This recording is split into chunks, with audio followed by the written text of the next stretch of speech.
جو آپ کا انڈسٹری ہے، پلانٹ ہے، کام کی جگہ ہے، وہاں پہ سیفٹی کو انشور کرنے کے لیے، ورکرز کی سیفٹی کو انشور کرنے کے لیے 70E ڈیولپ کیا گیا ہے.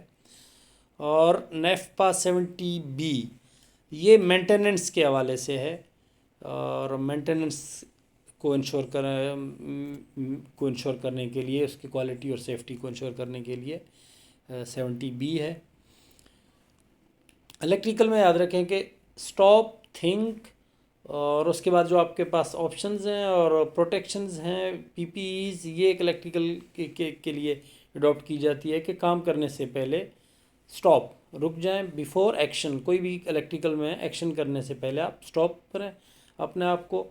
تھنک، سوچیں، یعنی اس کی رسک اسیسمنٹ کریں، اس کے ہیزرڈز کو کیلکولیٹ کریں، اسیسمنٹ کریں ان کی. اس کے بعد آپشنز دیکھ لیں آپ کے پاس کون سا سب سے بیسٹ اور سیف آپشن ہے. جیسے لوٹو ہے، لاک آؤٹ ٹیگ آؤٹ، آپ سسٹم کو آئسولیٹ کریں گے، لاک آؤٹ ٹیگ آؤٹ کریں گے. اور اس کے بعد پروٹیکشنز کہ کون کون سے پی پی ایز آپ کے لیے اب ضروری ہیں کام کے حوالے سے، وہ پی پی ایز کر کے آپ کام کریں گے. الیکٹریکل ہیزرڈز میں جو نیفپا 70E ہے وہ کور کرتا ہے دو چیزوں کو، دو سیفٹیز کو، جس میں سب سے پہلا ہے الیکٹرک شاک. تو الیکٹرک شاک میں مطلب الیکٹریکل انجریز بھی ہوں یا الیکٹروکیوشن ہو، تو ان کو کنٹرول کرنے کے لیے یہ پہلا ہے الیکٹرک شاک. دوسرا اس کا ہے آرک بلاسٹ یا آرک فلیش. یہ آرکنگ جب ہو جاتی ہے سرکٹ میں، جب ایئر کی انسولیشن فیلئر ہو جاتی ہے اور ایک لائیو کنڈکٹر کسی ایب نارمل کنڈیشن میں کسی دوسرے لائن کے ساتھ یا گراؤنڈ کے ساتھ یا کسی باڈی کے ساتھ ٹریول کرنا شروع کر لے، تو اس وقت آرکنگ ہو جاتی ہے. اور اس ایکسٹریم لیول تک یہ آرکنگ ہوتی ہے، الیکٹریکل آرکنگ ہمیشہ، اور انتہائی اس کی کنسیکوینسز بھی زیادہ ہیں. اس سے ڈیتھ ہو جاتی ہے، انجریز ہو جاتی ہیں، لانگ ٹرم انجریز اسپیشلی ہو جاتے ہیں، آئی سائٹ لاسٹ ہو سکتا ہے. اس طرح اپنے باڈی کے کوئی بھی وائٹل آرگن جو ہے نا وہ لاس کر سکتے ہیں آپ اس کی وجہ سے. تو یہ بھی انتہائی ڈینجرس ہے. تو اس کو بھی کوریج دیتا ہے 70E، یعنی الیکٹرک شاک اور آرک بلاسٹ، ان دونوں کی سیفٹی کو کنٹرول کرنے کے لیے 70E کو اڈاپٹ کیا گیا ہے. جو فلیش برن ہے یہ بہت ہی پینفل ہوتی ہے اور بہت ہی اس میں کاسٹلی بھی بعض دفعہ ہو جاتا ہے، کیونکہ اس میں ایکوپمنٹ جو آپ کے ایک تو امپلائی کے لیے، اور دوسرا جو ہے نا پراپرٹی ڈیمیج کا بھی اس میں فیکٹر ہے. اور یہ موسٹلی 60 to 80% جو ہے نا الیکٹریکل انجریز ہوتے ہیں آرک فلیش کی وجہ سے ہی، اور جس میں سروائیو کرنا مشکل ہو جاتا ہے. جو ہیٹ ٹرانسفر ہو جاتا ہے آرکنگ کی وجہ سے، آرک فلیش کی وجہ سے، وہ کنڈکشن، کنویکشن یا ریڈیشن کی صورت میں ٹریول کر کے کسی امپلائی پہ یا کسی انسان پہ جب آ جاتا ہے تو اس انتہائی وہ ڈینجرس ہو جاتا ہے اور جان لیوا بھی ثابت ہو سکتی ہے. یہ اس کے موڈز ہیں ہیٹ جب ٹرانسفر ہو جاتا ہے آرکنگ کی صورت میں. آرک فلیش، اس میں آرٹیکل 101 جو نیفپا کا آرٹیکل ہے وہ 101، یہ آرک فلیش کے حوالے سے اس میں ڈیٹیلز ہیں کہ آرکنگ کس وقت ہوتی ہے، اسپیشلی لائیو کنڈکٹر یا لائیو لائن کا گراؤنڈ کے ساتھ بھی ہو سکتا ہے، لائیو لائن کا دوسرے لائن کے ساتھ بھی ہو سکتا ہے، اور یہ ایکسٹریم لیول کا انرجی لیول اس میں ہوتی ہے، اور یہ تصویر میں بھی آپ دیکھ سکتے ہیں اس کو. دوسرا اس کا آرٹیکل 130.5 اور 0.4، یہ دو اس کے آرٹیکلز ہیں. جو 0.5 ہے وہ آرک فلیش کے حوالے سے ہے کہ اس کی رسک اسیسمنٹ کس طرح کی جائے گی، اور اس میں تھرمل ہیزرڈ کی ایگزسٹ کرتا ہے یا نہیں کرتا، پی پی ایز کون سے ریکوائرڈ ہیں، اور فلیش باؤنڈری جو ہے، فلیش پروٹیکشن باؤنڈری کے حوالے سے اس میں ڈیٹیلز ہیں کہ آپ کون سے پی پی ایز یوز کریں گے، جو اس کی کیٹیگری ہے وہ ڈیفائن ہے. اور اگر فلیش ہیزرڈز اس میں ایگزسٹ کر رہا ہے تب انسیڈنٹ انرجی کی لیول کتنی ہوگی، کتنی کیلوریز پر سینٹی میٹر اسکوائر ہوگی، اس حساب سے آپ اپنا پی پی ایز ڈیزائن کریں گے، پرسنل پروٹیکشن ایکوپمنٹس. اور یہ اس آرٹیکل میں ڈیفائن ہے. جو 130.4 ہے وہ الیکٹرک شاک کے حوالے سے ہے. اس میں بھی وہ تمام چیزیں جو الیکٹرک شاک سے ریلیونٹ ہیں اس کی آپ اسیسمنٹ کریں گے اور اس کی جو سیوریٹی ہے وہ دیکھیں گے. پی پیز کے حوالے سے وہ تمام چیزیں اس آرٹیکل میں ہیں. اچھا جو یہ آرٹیکل ہے آرک فلیش والی 130.5 اس میں پورا ڈیٹا گیدر کرنے کا جو ہے وہ طریقہ کار, اس کی ایکوریسی کو دیکھنا, اس کے علاوہ شارٹ سرکٹ کیلکولیشن پرفارم کرنا اور آرک فلیش انرجی اسٹڈی کرنا اور آرک فلیش کے حوالے سے لیبلنگ دیکھ لینا کہ جو لیبل ہیں آپ کے الیکٹریکل کے پینلز وغیرہ اس حساب سے. اور جو کام کرنے والی ٹیم ہے وہ کوالیفائڈ ہے, ٹرینڈ ہے, جو مینٹیننس ٹیم ہے, یہ چیزیں اس آرٹیکل میں تمام ڈیفائن ہیں.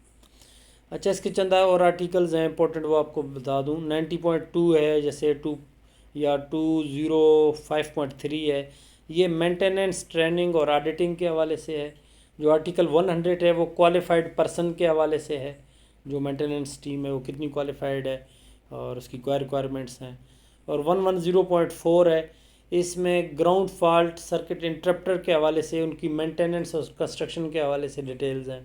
اور 120.2 یہ ڈاکومنٹیشن آف ٹریننگ, کہ ٹریننگ کی جتنی آپ کی ڈیٹیلز ہیں وہ تمام ڈاکومنٹڈ ہوں, ریکارڈ ہوں, آڈٹ کے وقت ان کو چیک کیا جاتا ہے نارملی, تو یہ تمام ڈاکومنٹڈ ہوں. اور 130.5 ہے, یہ method to select the P Ps, یہ وہ میتھڈ ہے جس میں آپ انرجی کی لیول کو کیلکولیٹ کر کے پی پیز کی سلیکشن کرتے ہیں. اور اسی میں آپ کی اکوپمنٹ لیبلنگ بھی ہے, اس کی جو آرٹیکل 130.5 کا ڈی سیکشن ہے اس میں لیبلنگ کے حوالے سے ہے.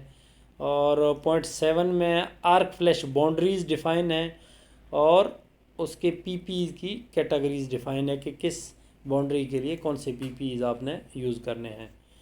اور اس کے علاوہ اس میں بیٹری رسک اسسمنٹ کا 320.3 ہے.